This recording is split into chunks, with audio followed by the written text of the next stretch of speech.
on the days when it feels a little bit like things are slipping away because so much is happening, we page Simon Marks, LBC's Washington editor, and here he is. That's one bit, the Zelenskyy bit. I think that the Harvard bit is relevant, and the El Salvador bit looks like today's top 3, Simon, but I've probably missed 10. Yeah, well, there's always more. But look, I think that those comments yesterday in the Oval Office, and it's the second time at least that Donald Trump has publicly claimed that Ukraine started the war, and yesterday going further and saying, oh, well, Zelenskyy just always wants more missiles, always looking to buy more arms. I mean, it's the latest demonstration of the fact that he is continuing to try and tilt the outcome of peace negotiations in Russia's favour. His special envoy, Steve Witkoff, was welcomed to the Kremlin a couple of days back, absolutely with open arms by Vladimir Putin. Republicans on Capitol Hill yesterday, some of them, reacted to those comments by Donald Trump and got in touch with the White House to say, look, I mean, we are still, many of us, supportive of Ukraine and its war aims, but they are not in the driving seat of any negotiations that are going to take place. There have been moments when Donald Trump has expressed frustration over what he has argued have been attempts by Vladimir Putin to kind of run out the clock on this discussion about advancing a peace agreement. But, you know, those comments yesterday, like so many of the other things that the president says on so many different issues, were just laced with disdain and loathing towards, arguably, the bravest, most courageous European leader the continent has seen since Winston Churchill. And it is absolutely apparent that he is going to cut the legs out from underneath Volodymyr Zelenskyy and from the Ukrainian people at every possible turn, still fuming over the fact that the Ukrainians haven't agreed to hand over 50% of their valuable rare earth minerals to the United States for decades to come, to repay America for what he insists has been $350 billion, sometimes it's $500 billion, depending on what day of the week it is, in his telling of US aid to Ukraine. So further evidence that he's absolutely still tilting everything in Vladimir Putin's favour. And no pushback in the room. We've circled around this subject for a while now, but it's going to get worse, not better, because you would expect a journalist to say, hang on a minute, Mr. President, are you suggesting that Ukraine started the war by getting invaded?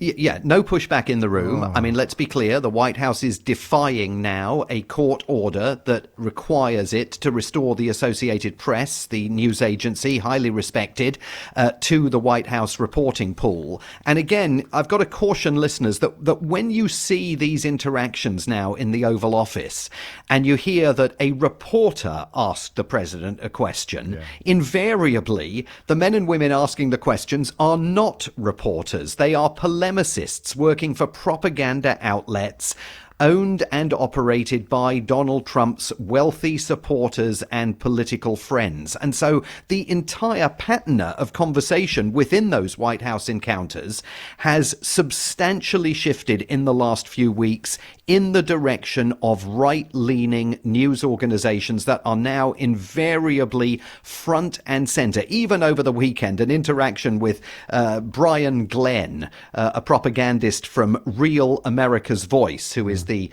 partner of Congresswoman Marjorie Taylor Greene, the conspiracy theory-believing representative from Georgia, in which Brian Glenn was literally blowing smoke at the president over the outcome of his routine physical over the weekend. And the two of them were it was locker room talk between the two of them about the physical prowess and stamina of the President of the United States. It is rare now to see any kind of meaningful interaction in those encounters. And we're only 100 days in. I hope the audio quality here is good enough. This is an exchange between Trump and the president of El Salvador, which was recorded almost by accident. Someone spotted it on the feed as they made their way into the room. Homegrowns are next. The homegrown's built. You got to build about 5 more places. Yeah, that's big. All right. It's not big enough. That's Trump describing how he wants to deport homegrowns to El Salvador next, and that the president there, Bukele, would have to build 5 more places. I mentioned Rolling Stone earlier as an antidote to the pseudo-journalism you just described, Simon, and they ran with the headline, Trump and Bukele bond over human rights abuses in Oval Office meeting. And I don't know whether the laughter in the background is more chilling than the words. Yeah, I mean, it was one of the most shameful Oval Office encounters that I can remember. I mean, it's hard in the modern era to imagine anything more shameful than what took place there yesterday, because Bukele, of course, is the El Salvadorian dictator, elected to power, but absolutely on the same kind of populist ticket that Donald Trump has espoused, who is now acting as Donald Trump's private jailer. So you've seen hundreds of people, detainees, mostly Venezuelans, wind up in a terrorist detention facility in El Salvador, again in defiance of court orders, the checks and balances in the United States falling away by the day.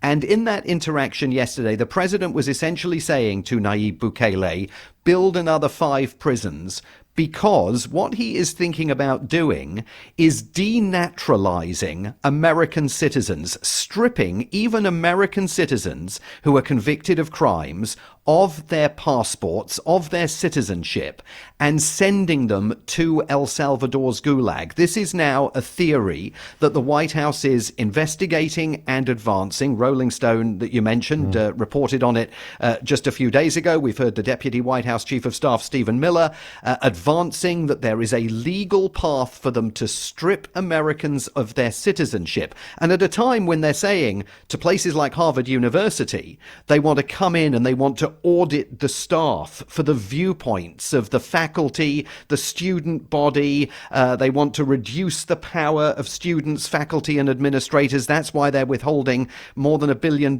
in aid to Harvard University. They are threatening to go after people who don't support Donald Trump, who don't openly espouse admiration for what he's doing, and potentially even strip them of their citizenship and send them into El Salvador's gulag. It is an astonishing place for the United States to have reached.